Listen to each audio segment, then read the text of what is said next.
back. You're watching Nation Tonight with me, Nivedhana Prabhu. Now, External Affairs Minister Jaishankar today addressed the United Nations General Assembly in New York, where he took an indirect swipe at Canada amid the ongoing diplomatic war. In a hard-hitting message, Mr. Jaishankar said that political convenience cannot determine responses to terrorism, extremism, or violence. He further said nations cannot cherry-pick respect for territorial integrity and non-interference in internal affairs of a country. Mr. Jaishankar's remarks comes days after Canadian Prime Minister accused agents of the Indian government of having a role in the killing of Khalistani terrorist Hardeep Singh Nijjar on Canadian soil. The message was loud and clear. India will not tolerate any kind of interference in its internal affairs or infringement on its territorial integrity, especially from nations like Pakistan, China, or Canada, which have a history of harboring terrorists and extremists. Mr. President, we must never again allow an injustice like vaccine apartheid to recur. Climate action, too, cannot continue to witness an evasion of historical responsibilities. The power of markets should not be utilized to steer food and energy from the needy to the wealthy. Nor must we countenance that political convenience determines responses to terrorism, extremism, and violence.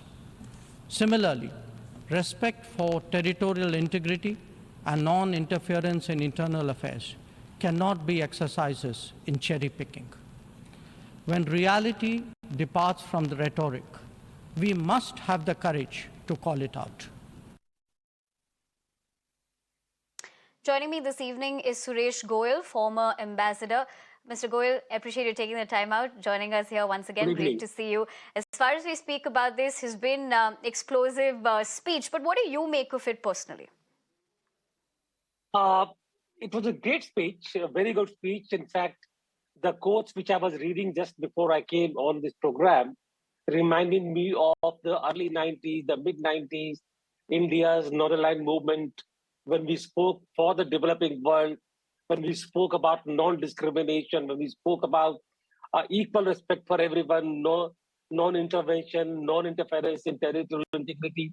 So it was very great. It was really a good speech and reminded me of the old times when I used to be in the United Nations, and very often our speeches would be actually the flag bearer for the other developing countries to take the lead. And we were quoted time and again. So it was kind of a reminder of those times, with one exception, I thought. And that exception is that this time, when we talked about discrimination, we talked about the old rules, etc. And when we talked about setting the agenda by a few, and it was basically, I think, asserting the role that India can play. And that's the reason the minister talked about what we had done in terms of G20, when we talked about one earth, one future, as to what the kind of path that India had laid down. So the emphasis was really on what India wants to do and the leadership role that India wants to play. And that is where also the Global South came in. And there is already a kind of a thing that who is the leader of the Global South? China has more money, but India has the kind of leadership, and India has a kind of moral leadership that China does not. So it's really going over there. And what I noticed is that after G20 particularly, we are emerging as one very, very influential voice in the world affairs. And the minister really capitalized on the role that India is expected to play, and India would play from now on in the international affairs. Yes. Absolutely, Mr. Goel. In fact, he did go on to point out that how India has become a Vishwamitra, a friend to all the nations across the globe as well. But just emphasizing on what Jaishankar did say in that about political, convenience, which cannot determine responses to terrorism, extremism, or violence. How do you read into that?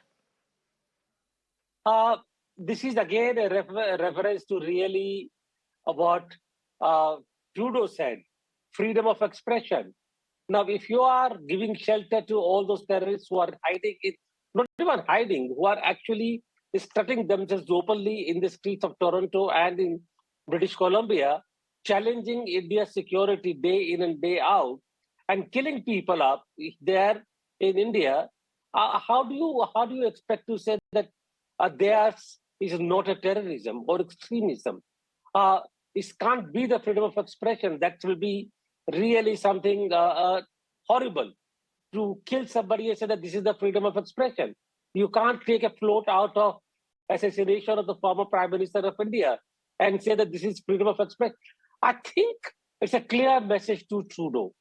And I'm saying Trudeau and not everyone else, because Trudeau is the one who has taken shelter behind this thing, the freedom of expression, hiding all kinds of elements who are hurting the Indian security. So I think it was a message to that kind of an element.